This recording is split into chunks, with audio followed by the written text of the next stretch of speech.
आज बंधुओं ऐसे करके मैया जानकी का प्रादुर्भाव हुआ। तो आज यहाँ पर देखो जनक जी महाराज जो हैं, ये ऐसी कथा बता रहा हूं जो इस कथा को कोई बताता नहीं है भागवत की कथा में, है ना।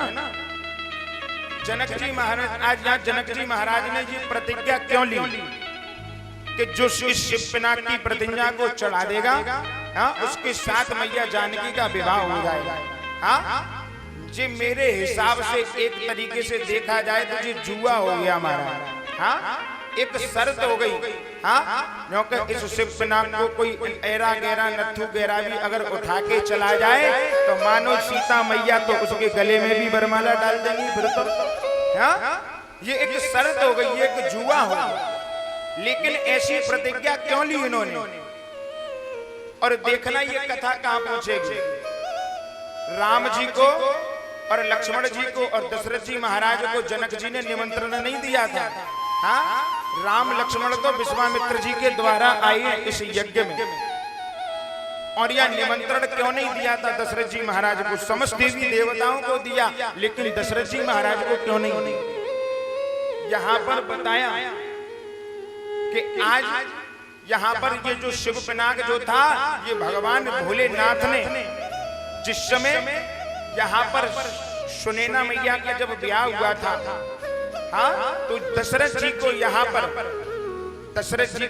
यहाँ पर भोले बाबा ने यहाँ पर ये शिव पिनाक दिया था। जनक जी को ये शिव पिनाक दिया था। जिस समय जनक जी को ये शिव पिनाक दिया था, तो आज जिस स्थान पर ये शिव पिनाक रखा हुआ था, ये शिव पिनाक उसी स्थान पर स्थापित हो गया था। इस शिव पिनाक को कोई भी, यहाँ तक कि स्वयं जनक जी महाराज भी तिलवर हिला नहीं पाते थे इसको। लेकिन इस शिव पिनाक को प्रतिदिन मैया जानकी अपने एक हाथ से ऐसे करके उठा के और उस शिव पिनाक के नीचे प्रतिदिन ऐसे करके झाड़ू पोछा कर दिया करती थी। पिताजी ने पूछा कि बेटा ये किसने किया? तो मैया जानकी ने कहा कि पिताजी ऐसा मैंने किया। तो आज ये समझ गए कि हमारी जो पुत्री सीता है, आज जनक जी महाराज समझ गए कि हमारी पुत्री सीता कोई साधारण कन्या नहीं है। तो इसके लिए हमें कोई साधारण वर भी नहीं देखना, इसके लिए तो कोई ऐसा वर होना चाहिए जो इस शिव पिनाक की प्रतिज्ञा को चढ़ा दे। आज बंधुओं यहाँ बताया कि शिव पिनाक की प्रतिज्ञा को चढ़ाने के लिए यहाँ पर ऐसा बताया कि 10-10 हजार एक साथ लग गए, 10-10 हजार हाथ एक साथ लगे इस शिव पिनाक की प्रतिज्ञा चढ़ाना तो बहुत दूर, लेकिन इस शिव पिनाक को कोई तिलवर तक हिला नहीं पाया। आज बंधुओं जब ऐसा हुआ तो आज यहाँ पर जनक जी महाराज मनी मन सोच रही है कि ये मुझे ऐसा लगता है कि मैंने ये प्रतिज्ञा गलत ले ली है। क्यों? आज मुझे ऐसा लगता है कि इस शिव पिनाक की प्रतिज्ञा चढ़ाना तो बहुत दूर, कोई तिलवर तक हिला ही नहीं पा रहा है। मुझे ऐसा लगता है कि अब मेरी पुत्री का ब्याह नहीं हो पाएगा, अब तो मेरी पुत्री कुंवारी रह जाएगी। आज जब ऐसा सोचने लगे तो आज यहाँ पर बंधुओं, आज जनक जी महाराज को बड़ा क्रोध आ गया। आज जनक जी महाराज भरी सभा में आज क्रोध में खड़े हो गए। आज जनक जी महाराज सबसे कहने लगे, तजऊं आस निज निज गृह जाऊं, लिखा नहीं विद वैदेही विवाहु। आज जनक जी महाराज को क्रोध आ गया। आज जनक जी महाराज भरी सभा में खड़े होकर के सबसे कहने लगे राजाओं से, आस छोड़ प्रस्थान करो, हमें दुख दिया विधाता ने, माँ सीता का विवाह लिखा नहीं विधाता ने। आज जनक जी महाराज ने आज समस्त सभा में आए हुए राजा महाराजाओं से कह दिया कि जाइए आप सब अपने अपने घर को जाओ। आज सारे के सारे राजा बैठ करके एक दूसरे को देख रहे हैं। आज जनक जी महाराज कह रहे हैं कि मुझे तो ऐसा लगता है कि इस पृथ्वी पर कोई वीर नहीं बचा। अगर मुझे पता होता कि इस धरती पर कोई वीर नहीं है तो मैं ऐसी प्रतिज्ञा कभी जीवन भर नहीं लेता। आज क्रोध में आकर के आज यहाँ दशरथ जी महाराज ने कह दिया, ए दीप दीप के राजाओं, मैं किसे कहूँ बलशाली है, और मुझे तो ऐसा लगता है कि ये पृथ्वी वीरों से खाली है। आज बंधुओं आज यहाँ पर जब ऐसा कहा दशरथ जी महाराज ने, तो आज सारे राजा एक दूसरे को देखने लगे। क्योंकि पहले तो महाराज हमें अपने यहाँ बुला लिया और अब हमसे कह रहे हैं कि तुम सब जाओ, लेकिन आज हम भी यही देखेंगे और तभी जावेंगे कि आखिर राजा अपनी पुत्री का ब्याह किसके साथ करेंगे। हाँ, हम भी तो देखें आखिर ऐसा कौन सा माई का लाल है जो उस शिव पिनाकी प्रतिज्ञा को चढ़ा दे। हाँ, आज कोई भी इधर उधर हिला तक नहीं, सब शांत पड़ गए। आज सभा में सब एक दूसरे को देख रहे हैं, लेकिन एक है जिन पर आज रहा नहीं, और वो कौन है? आज लक्ष्मण जी महाराज। आज लक्ष्मण जी महाराज भरी सभा में खड़े हो गए। आज लक्ष्मण जी महाराज को क्रोध आ गया। आज लक्ष्मण जी महाराज ने भरी सभा में जैसे ही खड़े हुए तो आज लक्ष्मण जी महाराज की आंखें लाल हो गई।